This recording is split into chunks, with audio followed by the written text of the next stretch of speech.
moitié moins par tête d'habitant que les capitales régionales que sont Bordeaux, Lille ou Lyon. Vous comprendrez que cela nous impose pour le moins d'apporter quelques nuances à l'autosatisfaction dont votre communication ne manque pas. C'est le moins d'ailleurs que l'on puisse dire, mélangeant par ailleurs ce qui relève de l'action municipale de celle d'autres acteurs.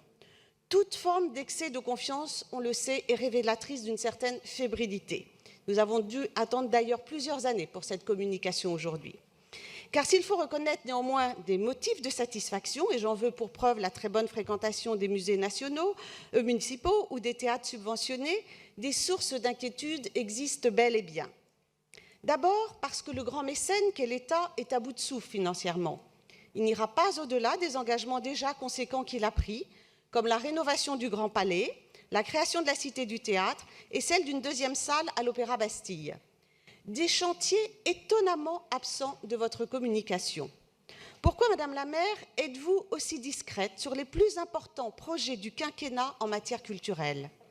Est-ce la peur que l'État ne vous demande d'y prendre une part plus active sur le plan financier? Et quoi de plus normal d'ailleurs, s'agissant d'équipements qui profitent d'abord aux Parisiens? Lors des auditions que j'ai menées dans le cadre du rapport parlementaire sur le financement de la Cité du Théâtre, j'ai été extrêmement étonnée par le manque de coopération entre le ministère de la Culture et la mairie de Paris. Un étonnement qui tourne même à l'incompréhension. Quand je constate que ce projet unique dans l'histoire du théâtre, qui, rappelons-le, rassemblera la Comédie Française, le Centre National des Arts Dramatiques et le Théâtre de l'Odéon-Berthier en lieu et place des décors de l'Opéra Boulevard Berthier, n'est même pas recensé dans votre communication.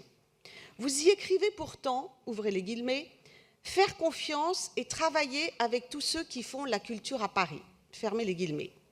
Alors, Madame la maire, pourquoi refuser cette confiance au premier d'entre eux, l'État? Des motifs d'inquiétude s'expriment d'ailleurs dans bien d'autres secteurs de la vie culturelle parisienne.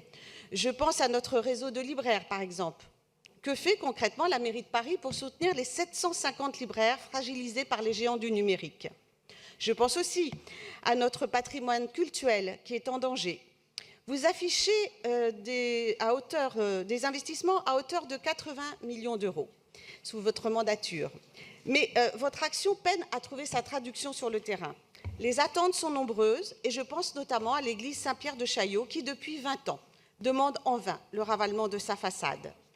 Aucune mention non plus sur les œuvres d'art que comportent ces édifices cultuels dont la détérioration est pourtant souvent signalée, que ce soit pour les orgues ou les tableaux. Et pourtant, là aussi, il y a urgence à agir.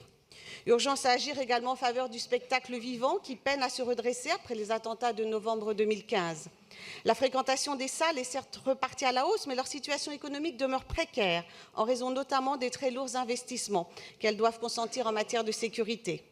Là encore, on peine à voir quelle politique de soutien vous envisagez de mettre en œuvre. Vous dites vouloir réfléchir à la mise en œuvre d'un fonds parisien de production pour le spectacle vivant. Très bien, mais n'est-il pas grand temps de passer enfin à la démultiplier? Idem pour les théâtres privés, dont le modèle d'organisation qui garantit la diversité de la création non subventionnée est aujourd'hui menacé et ne trouve pas auprès de la mairie de Paris le soutien qu'il serait en droit d'attendre. D'autres écueils de votre politique municipale sont tus. Comment pouvez-vous espérer soutenir la lecture si vous n'étendez pas les horaires d'ouverture des bibliothèques? Le rapport Orsena pointe d'ailleurs les terribles lacunes de Paris en la matière.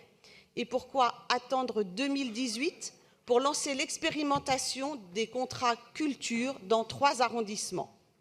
Heureusement, Madame la maire, que les mairies d'arrondissement n'ont pas attendu la mairie de Paris pour défendre la culture de proximité. Dans le 17e, nous avons pris des initiatives comme les Jeudis du Classique ou le Pass 17, qui connaissent d'ailleurs un vrai succès populaire. Mais d'autres arrondissements, comme le 9e ou le 13e, ont pris des initiatives fortes. Et j'en reviens à la culture populaire. Oui, populaire. C'est le qualificatif qui fait défaut à votre politique culturelle. À travers la Nuit Blanche, votre prédécesseur avait su rapprocher l'art contemporain des Parisiens. Il avait su inventer un événement fédérateur qui rassemble les habitants au-delà de leurs appartenances et de leurs origines. Madame la maire, la culture est ce qu'il vous reste maintenant que les Parisiens rejettent globalement votre action. Et on le constate dans le dernier sondage encore récemment. Vous vous y accrochez dans l'espoir de redorer votre image et de trouver un second souffle. Mais vous n'y parvenez pas.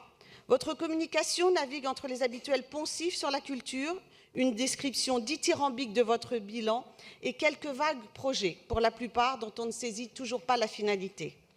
Où est l'audace? Où est l'ambition? Où est la rupture?